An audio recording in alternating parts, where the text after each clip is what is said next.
So which careers do people typically go into after completing an anthropology degree? And I'll ask maybe Alex to start first as careers tutor. So as Anna mentions, I'm the careers tutor here at UCL, and anthropology graduates are very valuable in the sense that they can work across public, private, and third sectors. So sometimes there is this kind of worry that, anthropology is not a vocational degree in the sense that medicine is, for example, or maybe even engineering, civil engineering might be.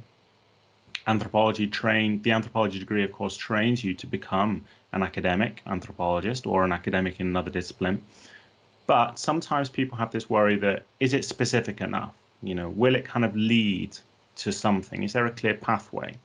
And I think that actually it's interesting to kind of turn that question around, especially in today's economy where we're required to be extremely flexible. And these kinds of traditional career paths, I don't think are actually so relevant now. And the great thing about anthropology is that it does give you that flexibility. It makes you eligible for, like I would say, public, private, and third sectors.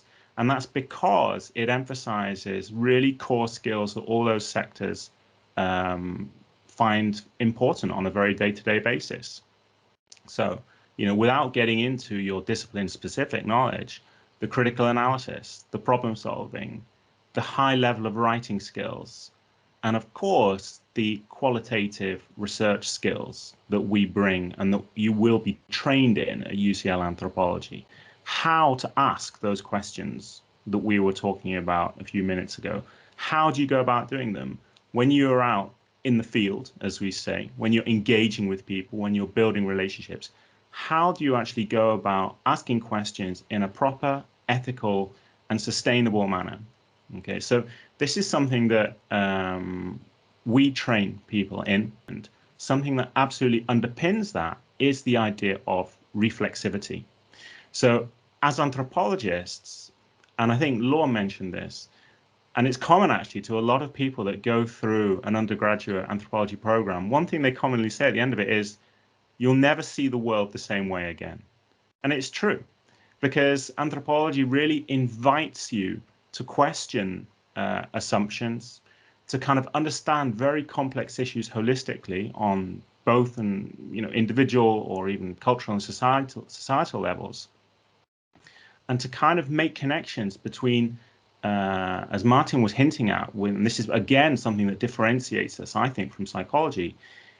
We aim to kind of really give you the tools to make connections between individual and societal structures. So this is something that really feeds into that reflexivity and makes anthropology graduates absolutely key in the employment arena, because those are transferable skills. And they're actually very rare transferable skills as well. It's rare to have in one package someone that has cultural competency, can understand how to work between different cultures in our rapidly, it's already massively globalized, but an economy in which, you perhaps will be expected to work with people in different sectors and also in different countries, across different time zones, across different languages. And those transferable skills, they apply to teaching, social work, obviously the civil service. They apply, as Laura mentioned before, to kind of the international development sector, the not-for-profit sector, and also into commercial realm for marketing companies, and moving towards material, visual, and digital culture. Also, anthropology is a fantastic the arts. So thinking about museum curation, media. So I think across these different sectors, really what the kind of central message of anthropology is, we all want to know, like, what will anthropology teach you to do? And as we kind of already touched on here, it really kind of gives you the tools to see the world differently. And this is that kind of moment, that people that go through an undergrad course have, it's just a whole new way of thinking. And, spoiler alert, once you've started, there's really no going back. It's a little bit like the red and blue pill in the Matrix, throwing in a 90s reference. So part of that is understanding things from other people's points of view. One of the key skills within that is being able to translate between different communities and groups. This idea of being able to work between different communities is central to what we do. And of course, that, allows us to manage and make sense of social complexity, which in turn creates original insights about human behavior and motivation. And when you kind of put it in those terms, I think it's really clear what kind of value an anthropology graduate brings to any institution. Thank you, Alex. Heidi, did you want to add to that? Yeah, so just to build on what Alex was saying, I mean, where do our students go? Well, obviously, all of the qualities that Alex just outlined work so well in things like journalism, media production, film and documentary making, the charity sector, non-profit, non-governmental organisation sector, international development. And there's a new kind of area, though, which I think is a real growth area, which is about the kinds of research that anthropologists do best, which is qualitative ethnographic research, for which anthropology really holds the, I think, sort of highest prestige in the research world for doing. And that's in all sorts of, and that's emerging as a really desirable skill in a whole manner of different research contexts outside of the university. So that's in user experience research in tech companies, market research for across a huge range of different contexts, from pharmaceutical companies and drug development right the way through to technology design. And even with embedded anthropologists that you start to see working in places like Google, Microsoft, and so on.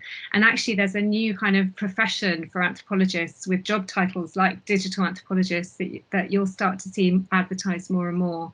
So alongside the kind of traditional employment for anthropologists in that role as anthropologists within academia, studying to become a professor of anthropology, there is now a professional role for anthropology within a wide range of different research environments outside the university.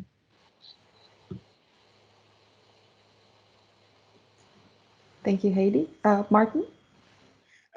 Yeah, just to add one thing, because both Alex and Heidi emphasized the qualitative skills, research skills that a degree in anthropology gives you. As I said, or as we said in the previous response, what does distinguish UCL Anthropology is that it combines that also with quantitative methods that are very much part of the training of the biological anthropology element of the degree, which is something that distinguishes us from other anthropology degrees in the country.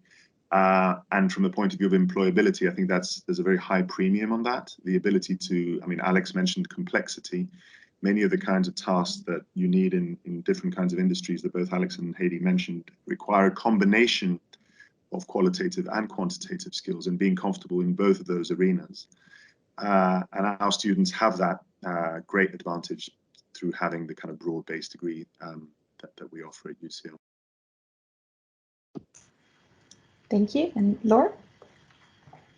Yeah, I just want to remind anyone who's applying as well that if you are considering UCL, you would be in London, and that eventually, what you do after your degree will also depend a lot on what you do outside of university, because you'll have a lot of time to do activities, to do internships during the summer, during the winter.